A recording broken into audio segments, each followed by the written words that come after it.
Ok. Recording in Pode progress. começar, a palavra é sua. Muito obrigado. Primeiramente, boa tarde a todos vocês que se encontram aqui nesse espaço virtual do Centro Espírita Amor, Caridade e Esperança. Espero que vocês gostem do fundo que eu escolhi para fazer esse estudo aqui com vocês. Eu escolhi um fundo como se fosse um automóvel, né? Para que desse essa ideia de que nós estamos sempre em movimento, que nós estamos sempre em progresso, né? Caminhando ou dirigindo para frente, para o alto, etc. e tal. Mas, na verdade, gente, o fundo é mais realista do que vocês pensam. Eu estou realmente no automóvel porque, normalmente, quando eu marco aqui para vir ao CEAS, eu marco anteriormente no João Evangelista, né, que é aqui em Botafogo também, que começa às 2 e vai até às 2h40, e depois eu marco até às 4 horas no Seara de Amor e Luz. Eu já faço as três num dia só, né? Já atendo as três casas amigas num dia só. Mas como não tem como chegar no CEAS hoje, por causa da obra, eu faço no carro mesmo, não tem problema não, tá, gente? Então, primeiramente, um prazer estar aqui com vocês, de onde quer que seja, do carro, da rua, do bar, de todos os lugares, né, do bar, de todos os lugares do bar, bebendo um suquinho. É, Todos os lugares, é um prazer estar aqui no espaço virtual do SEAS. E hoje nós temos como incumbência discutir o tema que é a inteligência e a moralidade, né? E aí nós temos que falar também sobre a questão da influência espiritual e da influência do organismo.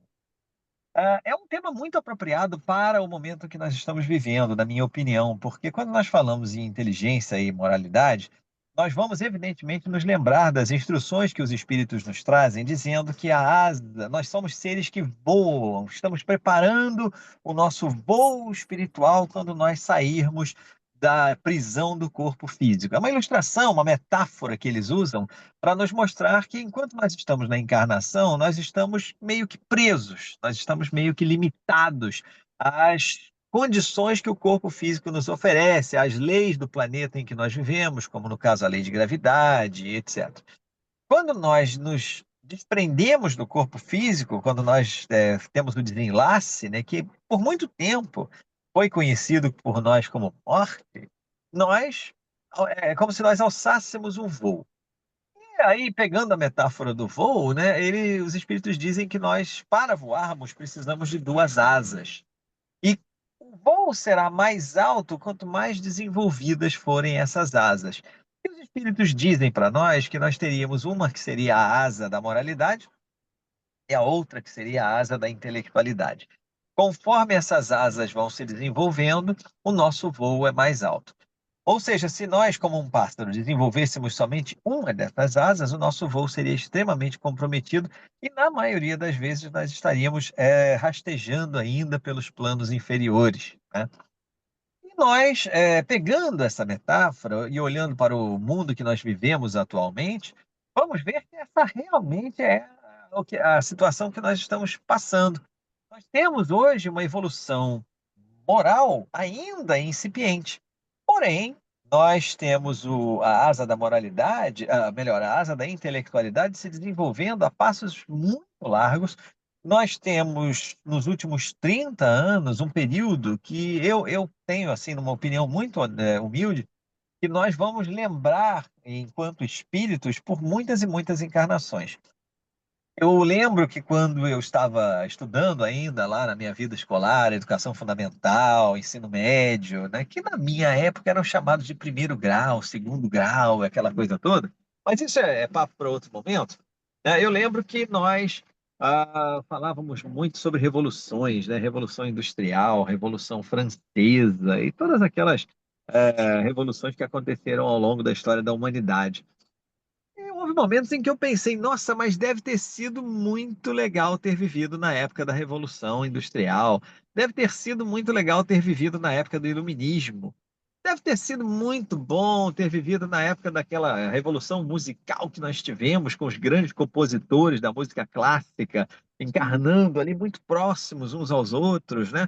E trazendo uma evolução muito grande através das composições de Bach, Vivaldi, Beethoven, Chopin e todos aqueles outros, né? Assim como nas artes, na pintura, por exemplo, nós tivemos aí Rodin, na escultura, nós tivemos Rodin, nós tivemos Rembrandt, nós tivemos nas artes em geral, Monet, Manet, muitos artistas que trouxeram muita contribuição para a arte em geral. Digo para as pessoas que nós estamos vivendo uma época muito especial, porque ela será provavelmente conhecida nos livros de história daqui a alguns anos como a época da Revolução Digital. Nós, se olharmos, eu sei que vocês aí na plateia virtual são muito jovens, eu sei que vocês ainda são muito, não, vocês não têm essa memória, mas se a gente voltar 40 anos atrás, nós veremos que aparelhos como esse que eu estou utilizando aqui agora para falar com vocês nem existiam praticamente.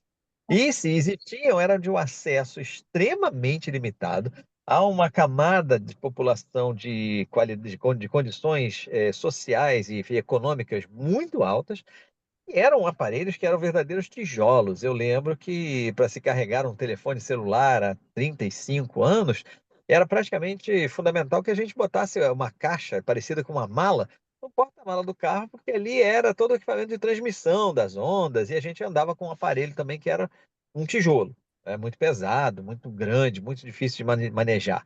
A portabilidade que nós temos hoje do aparelho é praticamente era inimaginável anos e anos atrás. Então, nós estamos vivendo um tempo de uma evolução intelectual absurda, de uma evolução intelectual que caminha a passos galopantes. Entretanto, esse mesmo ser de 30 anos, 35, 40 anos atrás, que utilizava o aparelho celular ainda no seu começo, que utilizava as linhas de telefone fixo, nesses últimos anos não mudou tanto moralmente. O progresso moral ainda é um grande desafio para nós. O progresso moral ainda caminha a passos de tartaruga, porque nós ainda resistimos muito.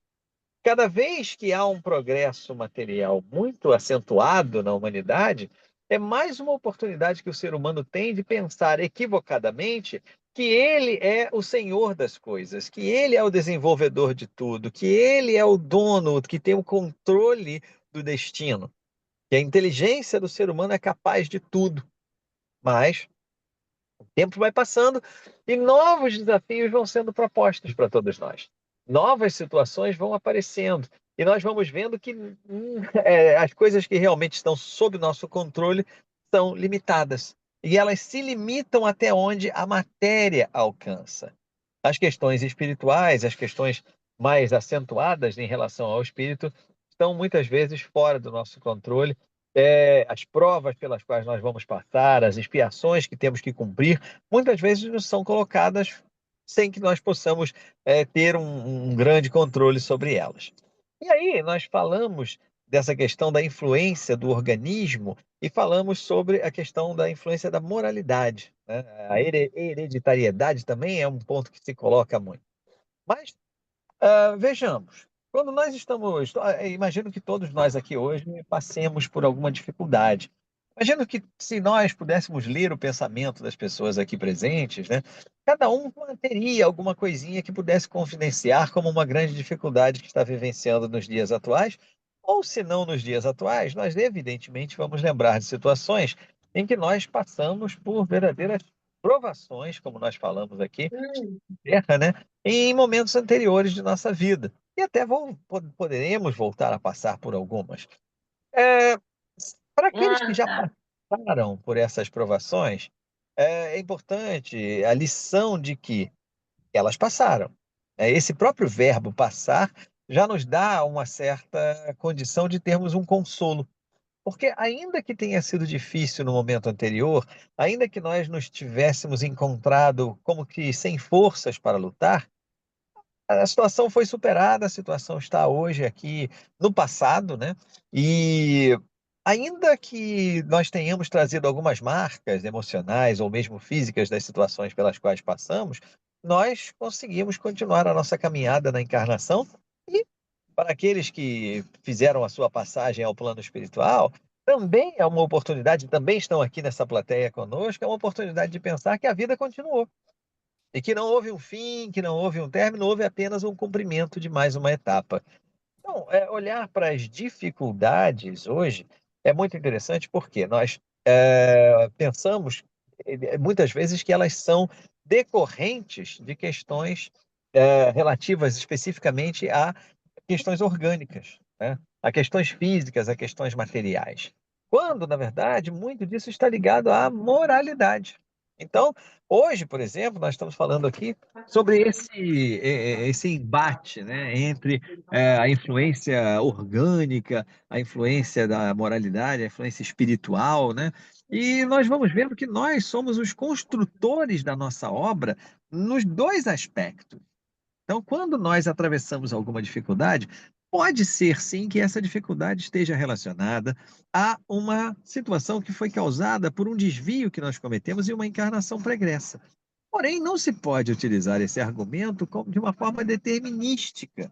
Não se pode utilizar esse argumento como sendo a única possibilidade. Nós sim temos que entender que nós somos, artífices do nosso progresso a cada momento de nossas encarnações. E evidentemente que nesta própria encarnação nós já poderemos ter sido os reais causadores de muitas das coisas que nos acontecem na atualidade, e o Evangelho segundo o Espiritismo fala sobre isso. Lá no Evangelho segundo o Espiritismo, nós vamos encontrar uma parte que diz: causas anteriores das aflições e causas presentes das aflições. Nesta parte do Evangelho, nós vamos ver que a gente pode procurar lá no índice, né, que vocês vão, pelo título, vocês vão facilmente localizar.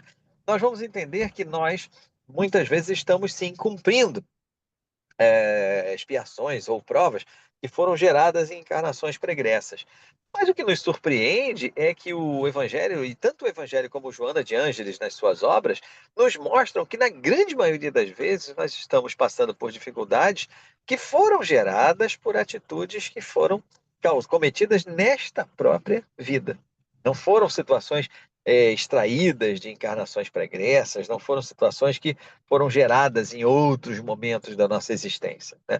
Então, isso é curioso observar, porque a gente acaba tendo uma nova perspectiva sobre nós mesmos, a gente acaba tendo uma nova ideia de que nós somos também os aliviadores das nossas expiações. Quando nós começamos a utilizar a nossa moralidade de forma apropriada, quando nós começamos a entender que o progresso moral é o sinônimo da nossa própria felicidade, nós vamos então entendendo que nós, cada vez que buscamos a evolução, nós não estamos cumprindo somente um compromisso com Deus, aliás, nem estamos cumprindo esse compromisso com Deus.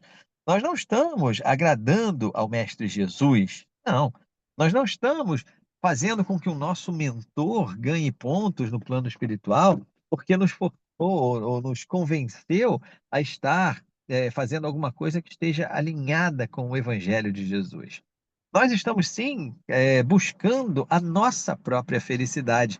Ou seja, se nos é dito pelos espíritos que nós somos orgulhosos e egoístas, a gente pode até usar o egoísmo, né? Olha que coisa paradoxal. A gente pode usar o egoísmo que nós trazemos dentro de nós mesmos como algo produtivo, para que nós mesmos possamos alcançar a felicidade, sabedores de que quando nós estamos fazendo alguma coisa mais próxima daquilo que é previsto por Jesus, nós estamos, na verdade, ajudando a nós mesmos. E aí vem aquela história de Jesus também, que quando ele falava, ajuda-te, que o céu te ajudará. E esse ajuda-te vem do alinhamento das nossas atitudes com aquilo que foi preconizado por Jesus em suas pregações, que foi ensinado por Jesus não só através das palavras, mas principalmente através de suas ações aqui na Terra. Né? Então, nós temos como desafio nos dias atuais justamente esse entendimento. Deixa eu só virar aqui para entender uma linha aqui de fala, porque, como eu estou falando com vocês de um aparelho de telefonia celular, eu preciso fazer algumas manobras aqui, mas vamos lá. Vamos lá. Então, quando se fala como tema. Ih, acho que minha câmera foi para o espaço. Não, não foi, não, está aqui. Muito bem. Então, quando se fala sobre inteligência e moralidade, é fundamental que nós procuremos adaptar os dois a uma linha de condução prevista por Jesus. Eu sei que às vezes, para nós, parece assim, quando se fala no duelo inteligência e moralidade, nós estamos falando sobre pessoas que estão muito acima em uma dessas duas características. Então, quando se fala em inteligência, nós vamos pensar assim, nossa, temos que falar sobre Einstein, temos que falar sobre Stephen Hawking, os grandes cientistas da humanidade. Quando se fala em moralidade, nós vamos falar em Divaldo Pereira Franco, em Francisco Cândido Xavier, em Irmã Dulce, em Madre Teresa de Calcutá, em Nelson Mandela, né? Esses ícones que são sempre citados quando se fala em inteligência e moralidade. Entretanto, talvez esse não seja o grande problema para nós. O desafio para nós todos é entender como isso pode funcionar nas nossas relações cotidianas. Ou seja, o importante é como nós podemos equilibrar as duas questões, inteligência e moralidade. Ou seja, na atualidade, em que campo nós podemos aplicar isso como exemplo? Eu vou dar só um exemplo aqui, mas eu convido a cada um de nós que está aqui nessa plateia virtual a refletir. Quais são as situações no meu dia a dia em que eu preciso colocar a inteligência junto com a moralidade? A primeira delas é a mais óbvia, nem era o exemplo que eu ia mencionar aqui, mas a primeira delas é a mais óbvia, é não utilizar o nosso conhecimento como forma de diminuir os irmãos em Cristo. Vê-se muitas pessoas que, por terem um conhecimento muito avançado sobre determinadas coisas, menosprezam outras, né? Nós temos muitas vezes atitudes sociais que são desalinhadas com o Evangelho de Jesus, no sentido em que nós, muitas vezes, tratamos de forma inferior pessoas que têm condição de intelectualidade menos desenvolvida que a nossa. Não é raro nós encontrarmos pessoas nas ruas que destratam as pessoas que trabalham em funções mais simples, que requerem menos estudo formal na sociedade, como os trabalhos de limpeza, como os trabalhos de serviço, como os trabalhos de qualquer natureza mais braçal. Então, ontem eu estava ouvindo uma entrevista com um ex-atleta de futebol. Ele já foi atleta, né, era um atleta de relativo destaque, e ele deu uma entrevista num podcast desse. Eu até me interessei pela entrevista, não pelo lado esportivo, mas pelo personagem em questão ser reconhecido como de uma certa intelectualidade para o meio em que ele vive, né? Normalmente a gente tem o meio do esporte, o meio do futebol, marcado por pessoas que têm uma origem mais simples e que acabam tendo um sucesso pelo seu talento físico, né? Mas este rapaz, teve um destaque a ponto de ser convidado, depois do fim da sua carreira, para ser um comentarista, né, porque fala bem, se expressa muito bem, veio de uma família que lhe deu condições de estudos, praticou o esporte a que se dedicou no exterior, então teve condição de aprender idiomas, etc. Então, ele contava um episódio que quando ele passou muito tempo jogando na Europa, né? E quando ele voltou, ele começou a praticar o esporte aqui num clube que o contratou no Brasil. E nos primeiros dias de treinamento, né, um dos primeiros dias de treinamento que ele teve, ele, ao fim do treino, pegou o seu uniforme e atirou ao chão, porque havia roupeiros, que é como há em todos os clubes, para cuidar do uniforme. Então ele pegou o uniforme e atirou, do jeito que ele tirou a camisa, ele atirou ao chão, depois todo suado e tal. E foi para o vestiário tomar seu banho, trocar de roupa para voltar à sua residência. Nisso, o roupeiro do clube lhe chama a atenção e fala: Oi, a camisa está no chão. O lugar da camisa não é no chão, é na cesta de roupas. E naquele momento, ele retruca dizendo o seguinte: Não, esse aí é o seu trabalho. Você tem que pegar a camisa e se virar com ela. O meu trabalho, que era treinar, eu já fiz. A roupa é o seu trabalho, pois você é roupeiro. E o profissional não satisfeito, né, o profissional da rouparia, não satisfeito, ele coloca o seguinte: olha só, o meu trabalho começa do cesto para frente. Você vai pegar a sua camisa e vai colocar no chão. E ele, já vindo da Europa, né, com uma certa reputação, disse: não, não vou pegar. Foi para o banho, foi para o vestiário, trocou de roupa. Quando ele estava saindo do clube, ele recebe uma mensagem para que ele comparecesse à sala da diretoria. Felizmente, a diretoria desse clube disse a ele o seguinte: olha, aqui não importa quanto cada um ganhe, aqui não importa a reputação de cada um, a fama de cada um, mas aqui se cumprem ordens. E você precisa jogar a sua roupa dentro do cesto que lhe é cedido para tal. Ok. E naquele dia ele levou um susto. Ele falou: Nossa, Como assim? Eu, vindo da Europa, de reputação, né? Vou ter que pegar roupa no chão quando tem o roupeiro ali para fazer isso? Naquele momento ele começou a refletir que junto com ele teriam mais 22 ou 30 atletas treinando no mesmo momento. E imaginemos que cada um desses atletas, daqueles 30 atletas, resolvesse atirar a sua meia, o seu par de meias em um lugar, o seu calção em outro, a sua camisa em outro lugar, né?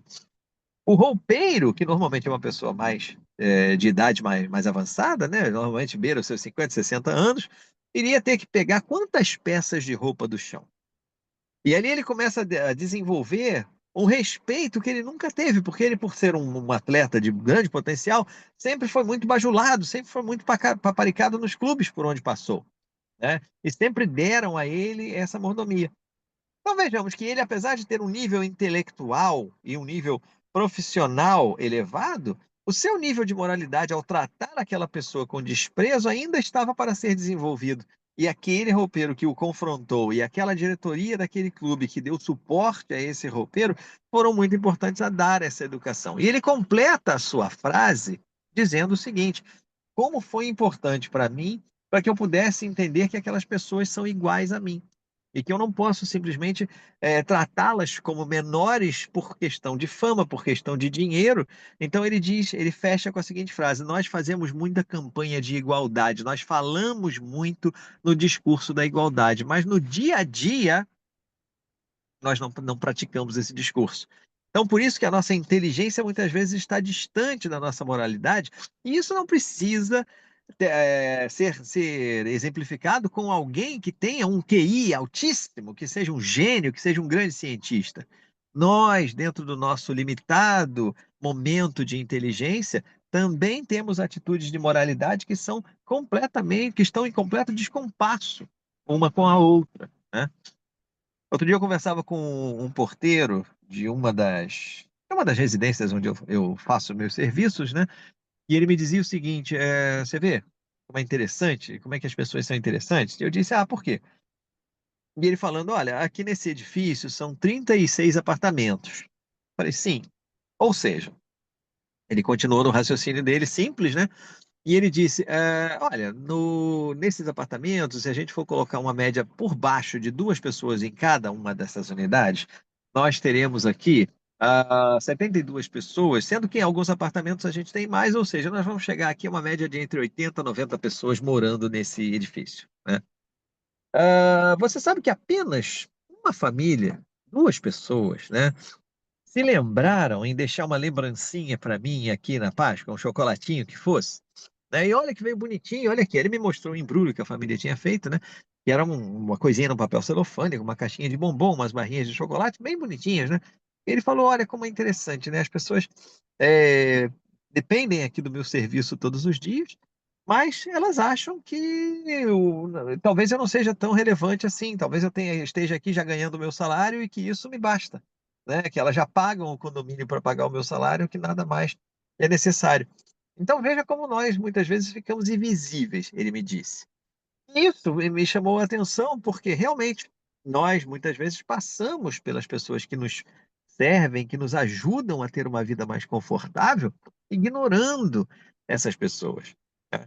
E veja como isso afeta essas pessoas. Ele me procurou, eu estava ali esperando o momento de subir, né, até o apartamento onde prestaria o serviço, e ele me conta isso, né, e me dá também essa lição de que muitas vezes nós pregamos o discurso da igualdade, mas nós fazemos coisas em contrário a esse discurso.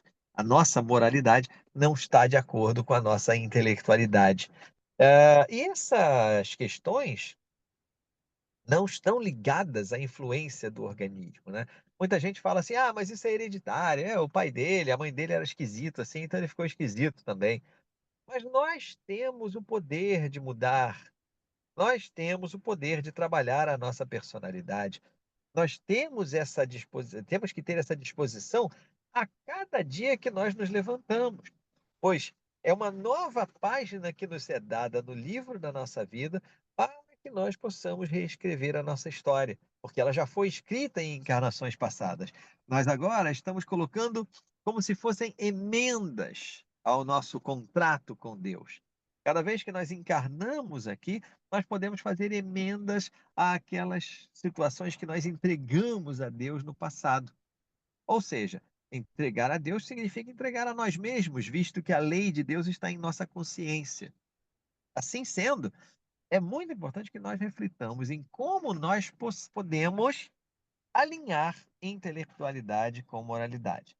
Talvez algum de nós que esteja aqui assistindo agora nessa plateia virtual, talvez alguém no plano espiritual que esteja nos escutando agora, porque foi sugerido a estar nessa discussão, possa pensar: ah, mas eu não tenho estudo nenhum, eu não tenho letramento nenhum e tal.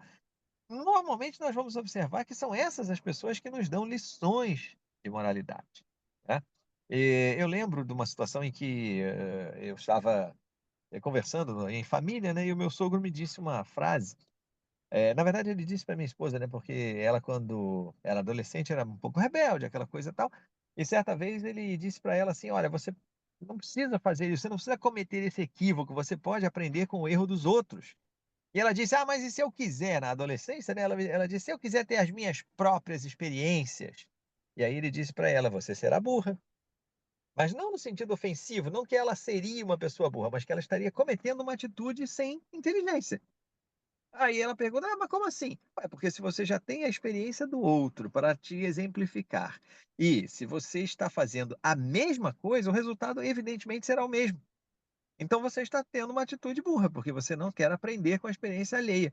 Então ele disse: "O inteligente", a frase que o meu sogro, que tinha um estudo limitadíssimo, disse foi o seguinte: "O inteligente aprende pelo sofrimento do próximo. A pessoa que tem atitudes ainda desprovidas da inteligência, atitudes burras, segundo ele, sofre a dor que os outros sofreram".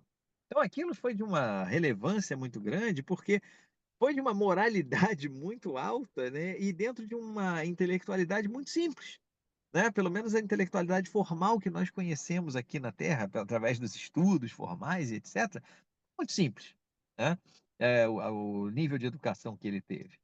Assim sendo, é importante nós observarmos que a linha de moralidade precisa também ser elevada. Ainda há pouco, eu falei para vocês que eu iria, trabalhar um exemplo, né, deixa eu só ver aqui como é que vocês sabem que o os centros espíritas tem sempre uns obsessores, né, uns espíritos obsessores que trabalham especialmente vinculados ao relógio do centro espírita. Então, a gente fala 5 minutos aqui, quando a gente vai olhar já passaram 30, como foi o caso agora. Então, nesses últimos minutos aqui, nesses últimos 20 minutinhos, 18 minutinhos que nos restam, eu gostaria de citar mais algumas situações, mas antes disso, eu gostaria até de convidar a vocês aí que estão nos assistindo, a se quiserem mandar as suas perguntas aqui, por favor, gente, mandem suas perguntas, mandem seus comentários aqui ao que nós estamos falando, e eu vou pedir até a minha querida dirigente para me ajudar aqui, porque como eu não tenho acesso pelo telefone celular a tudo que está acontecendo, e até vai ser difícil dar conta de tudo aqui, que ela possa monitorar aí, se houver alguma comunicação, não de espíritos encarnados, mas se houver alguma comunicação aí de algum espírito encarnado que esteja nos assistindo e que queira falar alguma coisa, perguntar alguma coisa, que ela possa me chamar aqui, me interromper sem problema nenhum, para que nós possamos dar sequência a esse nosso debate, né? Bem, e aí eu ia dizendo que eu gostaria de comentar algumas outras situações que são marcantes no nosso dia a dia, nas quais nós demonstramos muitas vezes que a nossa moralidade ainda está longe de ser o mesmo que a nossa intelectualidade. A gente tem acompanhado, né, e eu até falei sobre isso ontem no próprio Centro Espírita Amor, Caridade e Esperança, numa aula do estudo sistematizado, o advento das redes sociais. Dizia que as redes sociais haviam sido criadas para que nós pudéssemos recuperar relações que haviam sido perdidas com o tempo. Nós poderíamos ir até as redes sociais e buscar comunidades de ex-alunos da escola onde nós estudamos, de ex-funcionários da empresa onde nós trabalhamos, e nós poderíamos ter a oportunidade de, nessas comunidades, reatar relações com pessoas que acabaram, por circunstâncias da vida, saindo de perto de nós. E isso seria muito positivo para nós, né? Nós expandiríamos a nossa condição de relação através dessas redes sociais. Com o passar do tempo, nós temos visto que as redes sociais têm se transformado em verdadeiras trincheiras individuais, de onde nós atiramos os petardos mais pesados através da nossa verbalização, né? Seja ela oral, através dos áudios, nos grupos de mensagens, ou escrita através dos posts que nós fazemos, né, ou comentamos. Então nós disparamos verdadeiras bombas através da linguagem que nós utilizamos, porque nós consideramos estar num ponto de intelectualidade até mais elevado do que nós realmente estamos. É esse o fenômeno que tem gerado as dissensões graves que nós temos vivenciado na sociedade, a polarização de opiniões que nós temos tido em vários campos da vida, seja no campo da política, da economia, das guerras, enfim, em vários dos esportes, em vários pontos, nós temos visto essa situação de polarização acontecendo. Isso é resultado dessa linha de moralidade ainda correndo muito abaixo da linha da intelectualidade e, em alguns casos, da pseudo-intelectualidade. 2018 foi um ano muito curioso aqui no Brasil, porque nós tivemos 2 eventos muito relevantes para a nossa população. O primeiro deles foram as eleições presidenciais, que aconteceram no mês de outubro de 2018, outubro chegando ali perto de novembro, né? E um mês e meio depois a gente teve a Copa do Mundo em dezembro, pois ela foi realizada no Catar. E lá a temperatura muito alta, né? Acabou fazendo com que a Copa do Mundo fosse transferida do seu mês tradicional, julho, para o mês de dezembro. E era interessante acompanhar o movimento das redes sociais naquele momento, porque nós víamos pessoas que se colocavam nas trincheiras das duas posições opostas para a questão política. E de lá atiravam as suas opiniões, que na verdade não eram tratadas como opiniões, mas sim como verdades absolutas. E atacavam os demais que tinham opiniões contrárias de forma a humilhá-los, de forma a desvalorizar as suas opiniões. Mas isso é resultado deste pseudo-intelectualismo que nós estamos mencionando. Por quê? Nós achamos sermos profundos conhecedores de determinadas questões, como a ciência política, e não nos abrimos para o debate, muitas vezes com medo de que a nossa argumentação não seja suficiente para sustentar o discurso. Então, evidentemente que é melhor nós agredirmos, nós impormos um argumento goela abaixo do nosso opositor, do que abrirmos a nossa mente para um debate onde todos possam crescer e, quem sabe, as duas posições extremas serem atraídas a uma posição central onde haja pelo menos um certo nível de concordância.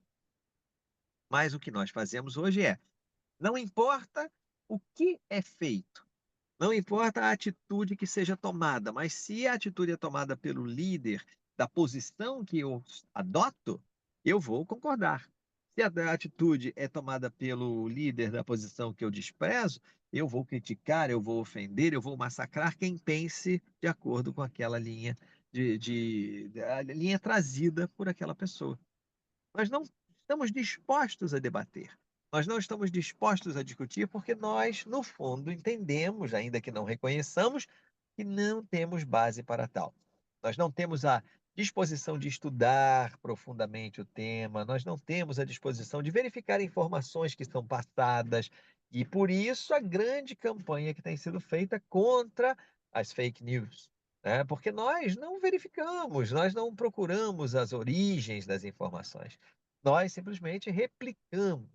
Muitas vezes, nós até numa tentativa de nos eximirmos de responsabilidade, replicamos algo que nos é enviado e mandamos uma mensagem posterior dizendo: "Não verifiquei, só estou repassando", o que é de extrema irresponsabilidade com qualquer processo de informação que nós queiramos participar. Socialmente, é uma atitude de pouca, elevação intelectual. Mas nós achamos que não, nós achamos que nós estamos, disseminando informações, quando na verdade estamos falando sobre espalharmos opiniões que não necessariamente representam o que está ocorrendo. A filosofia milenar nos diz que sempre existem 3 verdades em uma discussão. A sua verdade, a minha verdade, as duas com V minúsculo, e a grande verdade com V maiúsculo, a qual normalmente nós não temos acesso, porque nós não queremos debater, queremos nos entrincheirar em nossas posições e fazer com que elas sejam preponderantes. Quando, através das redes sociais, nós encontramos aquilo que parece para nós ser uma legitimação da nossa opinião, ou seja, outras pessoas que têm o mesmo discurso que nós acabamos formando quase que exércitos e nos achando empoderados em nossa fala. E aí sim, nós damos a ela ainda mais poder de verdade, quando na verdade não passa de uma opinião que é compartilhada por muitas pessoas. Nós não temos essa abertura. O nosso orgulho ainda de habitantes de um planeta de provas e expiações faz com que nós não estejamos abertos ao debate. Justifiquemos isso, utilizando frases do tipo: ah, mas como é que você quer que eu discuta com alguém que tem esta opinião? Como se a opinião da pessoa fosse algo desprezível, né? Como se ele fosse um ser inferior a nós já estamos dizendo isso na própria frase que proferimos, mas não reconhecemos. Não, não, não foi isso que eu quis dizer, mas olha só o que que essa pessoa está querendo me convencer. Ok, vamos debater. Ah, mas aí a pessoa vai me agredir, a pessoa vai falar um monte de besteira. Ok, nos retiremos da discussão, deixando aquela pessoa no isolamento da sua ignorância. Mas nós não podemos entrar neste tipo de debate violento, agressivo, pois não estaremos agindo com moralidade. Nós estaremos dentro da nossa pseudo-intelectualidade agindo dessa forma. E curioso que naquele mesmo ano de 2018, tão logo acabaram as eleições presidenciais e veio a Copa do Mundo, as mesmas personalidades das redes sociais, nós, que debatíamos profundamente o aspecto religioso do país, ou, desculpa, o aspecto político do país, né, as posições, capitalismo, socialismo, comunismo, nós éramos doutores nessas matérias, passamos a ser doutores no esporte bretão e falávamos sobre quais jogadores deveriam estar convocados, quem deveria jogar, qual a estratégia, que o treinador não era o ideal, que ele não sabia nada. Ou seja, nós, mais uma vez, nos transformávamos nos grandes sábios da humanidade sobre um tema que era totalmente diverso àquele que nós debatíamos antes. Nós não temos que aceitar qualquer coisa que nos é colocada. Nós não temos que simplesmente ouvir as opiniões dos demais e ficarmos calados. Mas temos que aprender a termos a humildade de entender que somos opinião, não somos verdade. E em sendo opinião, nós temos que nos abrir ao debate. Nós temos que nos colocar à disposição de ouvir o que o outro pensa e se for um pensamento tão dispar daquilo que nós temos como ideia dominante, que nós simplesmente digamos: "Ah, sim, respeito sua posição, acho que talvez possa ser diferente, mas respeito sua opinião, vamos continuar a nos relacionar tranquilamente, sem que isso gere para nós um problema", até porque nós não sabemos a verdade. Nós, no plano espiritual, talvez nem no plano espiritual tenhamos condição de alcançar essa verdade, porque não haverá grandes saltos depois que nós desencarnarmos. Haverá sim uma possibilidade de compreensão maior se nós nos abrirmos para isso. Mesmo no plano espiritual, nós poderemos continuar ainda muito muito apegados, muito arraigados, né, a nossas posições, o que dificultará também o nosso esclarecimento. Vamos ser espíritos que no futuro talvez sejamos conduzidos a mesas mediúnicas e lá precisemos de esclarecedores para nos mostrar aquilo que hoje nós vemos acontecer nos trabalhos mediúnicos e que nós participamos. Isso tudo está ligado a essa ideia da moralidade e a intelectualidade.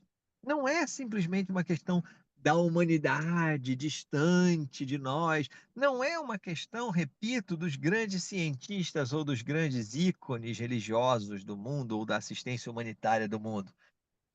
Essa discussão, moralidade e intelectualidade, está relacionada a todas as atitudes do nosso dia a dia. É uma discussão que precisa ser mais levada em conta dentro de nós mesmos. Nós precisamos nos avaliar e entender quais são os momentos das nossas vidas em que nós estamos tendo disparidade entre a nossa nivelação intelectual e a nossa nivelação moral. Quando nós estamos utilizando a sabedoria, o conhecimento pouco que nós temos para oprimir, para humilhar, para nos afastar dos nossos irmãos em Cristo, quando nós poderíamos estar utilizando isso mais para união, para o amor, uma série de outras questões. Então, eu gostaria só de perguntar à minha querida dirigente se há alguém aí que gostaria de fazer alguma pergunta, que já tenha feito alguma pergunta aí, que nós possamos desenvolver aqui uma resposta. Pode Não, aparecer. Breno, ninguém fez pergunta, não. Mas tem encarnado aí ou é só desencarnado que não está conseguindo digitar? Tem 15 encarnados. Os Oh, meu Deus do céu. desencarnados eu não sei. Tenho certeza que estão aí. Eu acho que eles ligaram o vídeo só para dar acesso aqui ao SEAS, né? Só para dar plateia para o SEAS. Deve ter ido todo mundo lavar louça ou dormir um pouco. Ah, deixa isso aí ligado e tal, só para dizer que a gente estava lá. Gente, se alguém quiser fazer alguma coisa. Ah, parece que tem um comentário aqui ou eu me enganei? Apareceu uma Não, coisinha ele só deu escrita uma aqui. risadinha, só um emoji. Ah, perfeitamente. Então tá bom. Bom, pelo menos Demonstrou que provou que está está encarnado. vivo. Mostrou que está encarnado aqui, exatamente. Então, gente, já encaminhando aqui, já que vocês já estão entendendo absolutamente tudo. Opa! Apareceu alguma coisa aqui? O Não, que também que é está isso? dizendo que está trabalhando. Ah, tá trabalhando. Eu tô vendo. Realmente é um trabalho espiritual que ele está fazendo, um trabalho de evolução própria, né? É um trabalho de evolução que não pode ser interrompido nesse momento, então ele precisa, dar a sua sequência nesse trabalho. Brincadeira, eu quero agradecer aí você que no seu trabalho está dedicando alguns minutinhos aqui à nossa conversa. É um prazer. Mas de qualquer maneira, já encaminhando aqui para os últimos minutos da nossa conversa, é importante que nós entendamos o que é estar encarnado num planeta de provas e expiações. É objetivo primordial nosso a evolução tanto material e intelectual, como a evolução espiritual, que significa a evolução moral. A influência do organismo é muito pequena nisso, porque nós temos livre-arbítrio. Nós só não conseguimos, nós somos limitados pelo nosso organismo em algumas coisas, quando nós temos questões físicas que nos limitem a fazer alguma coisa, mas o nosso pensamento é sempre livre, a não ser que nós tenhamos encarnado com algum tipo de prova, de dificuldades de expressão mental, mas isso são casos em que a espiritualidade tem toda a coordenação, tem todo o controle, mas e também não há uma possibilidade tão grande de manifestação moral, de manifestação, desse conteúdo aqui na encarnação. Mas é importante saber que nós, na grande parte das situações, estamos no controle, a influência do organismo é pequena. Por que você falou aqui, eu imagino, né, que quando nos deram o tema para discussão, foi colocado esse adendo do influência do organismo, né? Porque muitas vezes nós culpamos a matéria pelas nossas dificuldades, pelos nossos desvios. Então é aquela pessoa que comete um crime, que vai e furta alguma coisa ou rouba alguma coisa de alguém e fala assim: "Ah, mas eu estava precisando, era a necessidade para pagar isso, para pagar aquilo, pra", né? Por exemplo, a pessoa que comete os exageros da matéria e vai dizer depois: "Ah, mas a carne é fraca". São pessoas que destroem muitas vezes as suas próprias relações, que são pautadas numa suposta premissa de fidelidade, e depois dizem: "Ah, mas a carne é fraca", quando o espírito está no governo de tudo. É a moralidade que vai comandar tudo isso, né. No o Livro dos Espíritos tem uma pergunta, né, lá pelas perguntas entre as lá depois da pergunta 700, eu não vou lembrar qual é, mas o Livro dos Espíritos tem uma pergunta que fala sobre pessoas que cometem crimes, né. E aí o espírito numa hora lá, o Kardec, numa hora ele pergunta aos espíritos: "Ah, mas se a pessoa cometeu aquele crime sob o efeito do álcool, se ele estava ébrio naquele momento?" Aí a espiritualidade responde de uma forma muito simples: cometeu 2 crimes, né, o de cometer o crime e o de estar bêbado, de estar ébrio na hora do crime, né. Então, não há essa justificativa: "Ah, mas a carne", não, a carne é comandada pelo corpo. É como se nós, estivéssemos num automóvel, né, e de repente nós disséssemos que: "Ah, na verdade foi o automóvel que me guiou para aquele poste". Muitas vezes foi uma falta de atenção. "Ah, mas existe o caso em que pode haver a quebra de uma peça da suspensão". Pode, né, mas aí talvez tenha sido uma falta de manutenção do automóvel, uma falta de zelo nosso para com o automóvel, né, mas 99% das situações, nós estamos no controle, não podemos utilizar o organismo, a carne, como sendo culpada pelos nossos desvios. É exatamente por isso que nós temos aqui, talvez, esse adendo, né? Talvez tenhamos esse adendo aqui da influência do organismo nessas questões, por causa disso, né? Bom, Gente, daria para a gente conversar ainda muito mais sobre esse tema, mas eu tenho que encerrar porque o tempo da casa, né? O reloginho lá do espírito zombeteiro que fica controlando o reloginho já botou os digitais aqui no horário que é suposto para que nós terminemos, né? E parece que temos um comentário aqui, né? Ivan Mendes, aquele que é sumido, aquele que eu quero dar um abraço pessoalmente. Falei que iria dar um abraço pessoalmente depois da última reunião do estudo continuado, mas os espíritos não permitiram porque destruíram o telhado aqui do SEAS. Oh, meu Deus.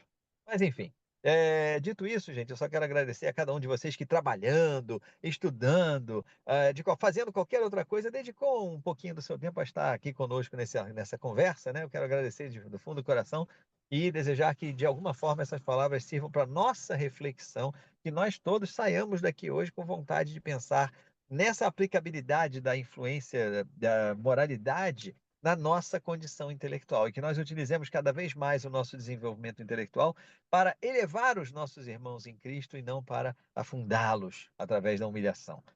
Dito isso, só nos resta agradecer a Deus, a Jesus e a João Batista e passar a palavra à nossa querida dirigente.